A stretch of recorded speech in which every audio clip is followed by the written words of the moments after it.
Ask मुफ्ती तारिक मसूद। वालिद की कमाई हराम हो तो औलाद क्या करे?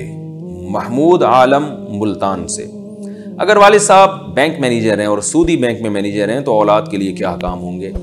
वालिद साहब का इसके अलावा अगर कोई और ज़रिया आमदन नहीं है, खालिस हराम ही कमा रहे हैं, तो औलाद के लिए जो नाबालिग बच्चे हैं या बेटियां, उनके लिए तो मजबूरी है, जायज़ है, क्योंकि बेटियां कहाँ जाएंगी?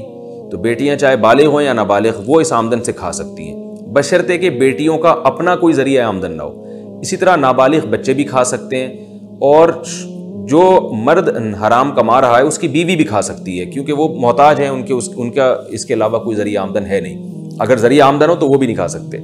लेकिन जो बालिग बेटा है, लड़का, उसके लिए जायज़ नहीं है कि अपने वालिद की हराम आमदन से खाए, क्योंकि जब दो हाथ पांव सलामत हैं तो शरीयत उसे कहती है कि आप जाके कमाओ और कमा के खुद खाओ, तो उसको अपना सेपरेट इंतज़ाम करना पड़ेगा।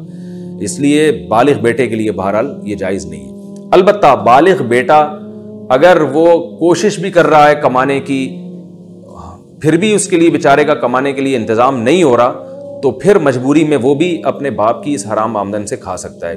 लेकिन अल्लाह का खौफ सामने रखे और आखिरत में जवाबदही सामने रखे। ऐसा ना हो कि सुस्त पड़ के बस कि अब्बा ने खिला रहे हैं तो अब खाता ही रहे वो, क्योंकि हराम सबके लिए हराम होता है, सिर्फ उसके लिए नहीं होता जो कमा रहा है, बल्कि उस दूसरों के लिए भी वो हराम होता है। तो नाबालिग बच्चे या बेटियां या बीवी का हुक्म तो अलग है, लेकिन बालिग बेटा वो नहीं खा सकता। अलबत्ता मैंने बताया कि अगर वो कमाने के लायक ही नहीं है, बेचारा कोशिश कर रहा है, फिर भी नहीं, कुछ दिहाड़ी नहीं बन पा रही, कुछ कमा ही नहीं पा रहा है, तो फिर मजबूरी में वो बाप की आमदन में से खा सकता है।